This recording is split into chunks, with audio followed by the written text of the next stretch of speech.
샬롬 샬롬 샬롬 샬롬. 하나님 사랑합니다 여러분. 주 안에서 사랑합니다. 오늘 시편 43편 말씀이죠. 1절에서 5절 아주 짧은 그런 부분입니다. 43편 하나님이여 나를 판단하시되 이렇게 시작을 하죠. 경건하지 아니한 나라에 대하여 내 송사를 변호하시며 간사하고 불의한 자에게서 나를 건지소서. 호소와 탄원의 그런 시편입니다. 5절에는 우리가 너무나 잘 아는 찬송을 많이 하죠. 내 영혼아 내가 어찌하여 낙심하며 어찌하여 내 속에서 불안해하는가. 너는 하나님께 소망을 두라. 그가 나타나 도우심으로 말미암아 내 하나님을 여전히 찬송하리로다. 다윗은 믿음과 기도에 의해서 하나님께 그의 재판관이시며 힘과 인도자와 기쁨과 신앙이신 하나님께 사랑의 표현과 함께 의뢰를 하는 그러한 호소와 탄원의 그런 시편입니다. 그의 심판관으로서 즉 그의 의로운 심판관으로 하나님께서 자기를 심판하리라는 것을 알았고 그는 자신의 정직함을 의식하고 있었으므로 자기를 위해 심판해 주실 것 또한 알고 있나이다. 이렇게 고백하죠. 나를 판단하시고 내 송사를 변호하소서.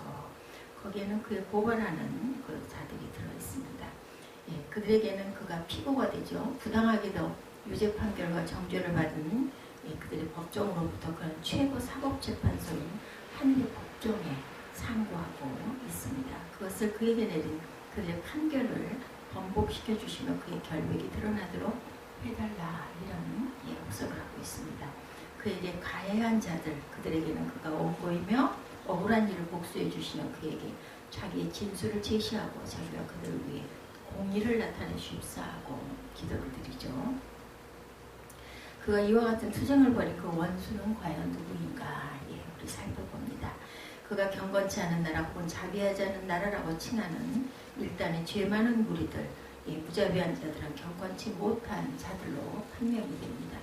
자기 주인에 대한 경외감이나 사랑을 조금이라도 품고 있는 자들이라면 그 동료되는 종들에 대해서도 일말의 측은지심을 가질 것이기 때문이다.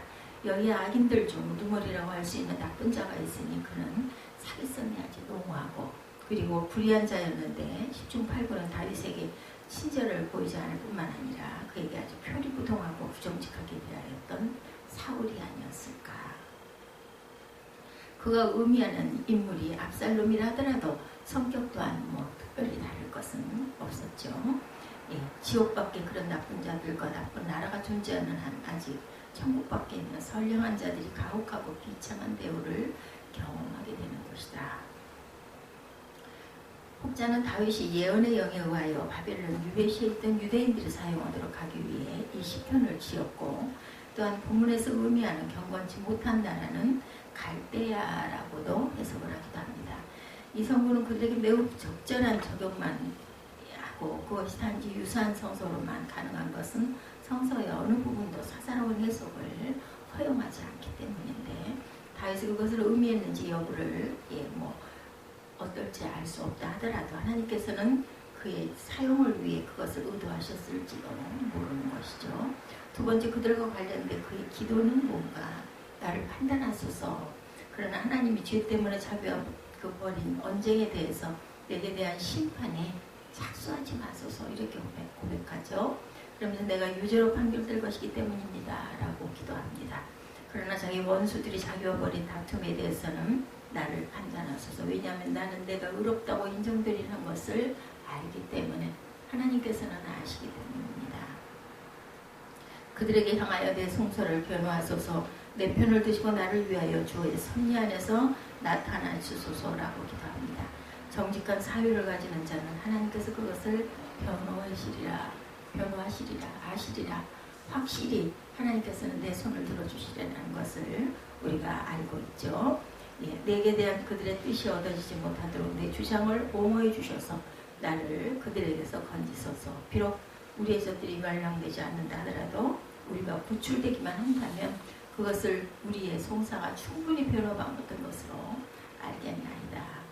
그의 힘으로 그의 전능한 힘으로 그는 하나님을 그렇게 보고 있습니다. 2절에 주는 나의 힘이 되신 하나님이시오. 내 하나님이시며 내 힘이시며 내 모든 힘은 당신께로부터 유래되었고 당신 안에서 나는 스스로 강하게 되었나이다. 당신께서는 나를 자주 강하게 하셨으며 당신이 없다면 나는 물과 같이 약해져서 당신을 위해 전혀 아무 일도 행할 능력이 없고 견딜 능력도 없습니다. 이렇게 탄원합니다. 다윗은 당시 영적 기쁨이 결여된 채로 슬퍼하고 다녔고 하나님이 그의 힘이 되신 하나님이심을 또한 입술로 고백합니다. 설령 우리가 하나님 안에서 스스로 위안을 얻지 못한다 하더라도 우리는 그에게 계속 머물 수 있고 영적 즐거움이 부족할 때는 영적 지지를 받을 수가 있습니다. 다윗은 여기에서 이 일을 가지고 하나님께 탄원하고 있습니다. 주께서는 내가 나의 힘으로 의존하고 있는 하나님이십니다. 그런데도 어찌해서 당신께서는 나를 버리셨나이까? 이것은 잘못이죠. 왜냐하면 하나님은 그들의 처지에 대해 어떤 울적한 염려를 하든 간에 자기를 신뢰하는 자들을 결코 버리지 않으시기 때문이다. 주께서는 내 힘의 하나님이십니다. 그런데도 어찌하여 내 대적은 내가 감당할 수 없을 정도로 강성합니까? 그리고 나는 어찌하여 원수의 압제로 인하여 슬프게 다녀야 합니까? 교회 하나님이 소유하시는 저등한 능력과 화해시킨다는 것은 어렵지만 그의 모든 원수가 그의 갈등상이 되는 날에는 그들과도 화해가 이루어질 것이다. 그의 안내로서의 그의 충실한 길잡이로서 3절에 고백합니다. 나를 인도하사 주의 성산에 이르게 하소서. 그가 기도하는 내용은 하나님께서 섭리에 의하여 자기를 추방으로부터 돌아오게 하시고 하나님의 성소가 주는 특권을 다시금 자유로이 향유할 수 있도록 그 길을 열어주옵소서 하고 기도하죠. 그의 마음은 자기 가족의 위안이나 자기 궁정의 기호물이나 오라물을 쏠린 게 아니라 성산과 장막을 향하고 있습니다. 그는 전주와 같은 것들은 없어도 견딜 수 있으나 하나님의 장막만은 다시 보고 싶어 못 견딜 지경이고 그의 눈에는 그 장막보다 더 사랑스럽게 보이는 것은 없다라는 고백을 하죠. 그는 또한 거기로 돌아가고 싶어 합니다. 이를 위해서 그는 주의 빛과 주의 진리를 보내소서. 나로 하여금 이것을 당신의 은총의 열매로 얻게 하소서. 그것은 진리이니다. 이렇게 고백합니다. 우리가 행복하기 위해서는 하나님의 은총으로부터 흘러나오는 선과 그의 약속에 포함되어 있는 그 이상의 것을 바랄 필요가 없습니다. 자비와 진리는 충분하고 우리의 모든 것이 될 수 있다는 거죠. 3절에 주의 빛과 주의 진리를 내게 보내시고 나를 인도하시고 주의 거룩한 산과 주께서 계시는 곳에 이르게 하소서. 주의 성산에 가게 하소서. 이런 고백입니다. 하나님께서는 자기의 인도하시는 자들을 그의 성산으로 인도하시고 그의 장막에 이르도록 하신다. 그러므로 성령의 인도하심을 받는다고 말하면서도 제도화되는 의식에 등을 돌리는 자들은 분명히 자기를 기한하는 자들이다. 기만하는 자들이다. 두 번째, 하나님은 그의 은혜로 자신을 그와 친교하게 하실 것이다. 또 다른 세상에서 그의 모습을 대면하고 그를 향유할 수 있도록 자신을 준비시키리라. 4절에 내가 하나님의 제단에 나아가 나의 큰 기쁨에 하나님께 이르리이다. 하나님이여 나의 하나님이여 내가 수금으로 주를 찬양하리라. 찬양하겠다고 고백하죠. 일부 유대인 기자들은 여기에 빛과 진리라는 말을 구주 메시아와 그의 선구자 엘리야로 이해하지만 이들은 구약의 기도에 대한 응답으로 오셨다라고도 이해를 합니다. 그러나 우리는 하나님의 빛과 진리를 위해서, 즉 빛과 진리의 성령을 위해 여전히 기도를 해야 할 것이고, 그리고 또한 빛과 진리의 성령께서는 그리스도의 신체적 현존의 결여를 보충해주고 우리의 경건의 신비 속으로 인도하시고 하늘의 길로 안내해 주실 것이고, 하나님 우리 마음속에 그의 빛과 진리를 보내실 때 이 빛과 진리가 우리의 모든 가능과 기대에 뿐만 아니라 우리의 모든 기도에 있어서도 우리를 하나님께로 인도하실 것이다. 그리고 만약 우리가 의식적으로 그 빛과 진리를 따른다면 그들은 정령고 우리들 위에 있는 성산으로 이끌어 줄 것이다. 그리고 또한 그의 기쁨으로, 그의 대단한 기쁨으로, 만일 하나님께서 그를 자기의 장막으로 인도해 주신다면, 그 이전 자유를 회복해 주신다면 그는 무엇을 해야 할지를 아주 잘 알고 있습니다. 4절이죠. 그런데 내가 하나님의 반에 나아가겠나이다 라고 고백합니다.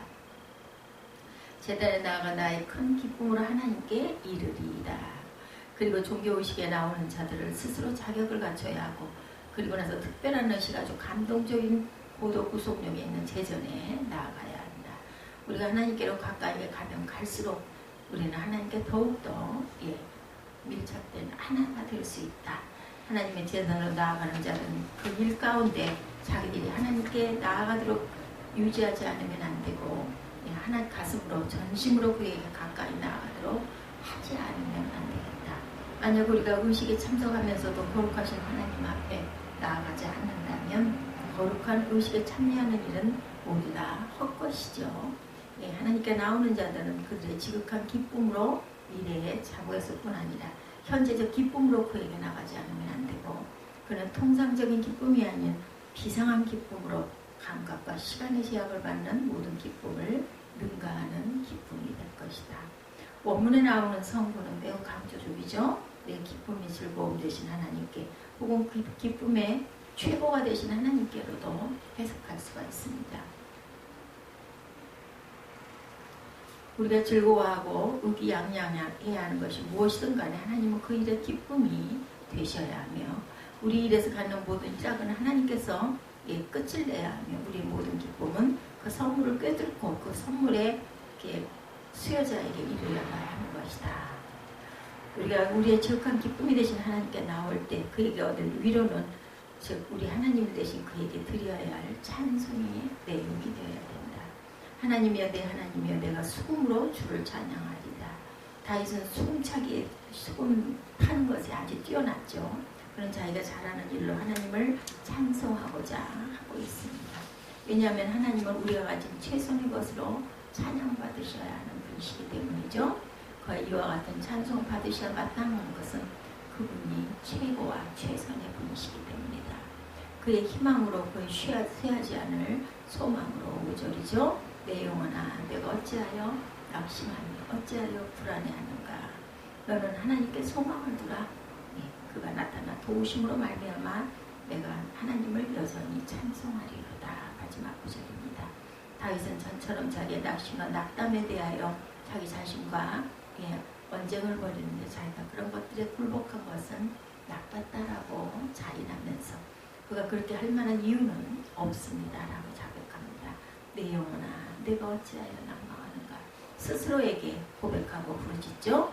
그는 하나님께 영광을 돌리는 일과 그리고 하나님을 바라는 일 나는 그의 오히려 늘 찬송하리로다.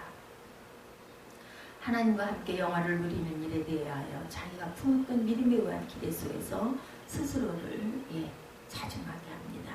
그는 내 얼굴을 도우시는 내 하나님이시고 우리가 아무리 역설을 해도 지나치지 않고 이는 그것에 우리의 살고 죽는 터전이 되기 때문이라는 그러한 고백. 마지막 5절 내 영혼아 우리 모두에게 내 영혼아 너는 어찌하여 낭망하고 불안해하는가. 하나님께 소망을 두는 그가 나타나 도우심으로 말미암아 나는 언제나 어떤 상황에서도 여전히 하나님을 찬송하리라는 그 고백. 그는 내 얼굴을 도우시는 내 하나님이시고 우리가 아무리 말을 해도 부족할 정도로 이는 그것이 우리가 살고 죽는 터전이시다. 우리의 영혼에게 우리가 하나님께 소망을 두고 낙심하고 불안해하지 말라는 고백을 하시는 저와 여러분 되시기를 주님의 이름으로 축복합니다.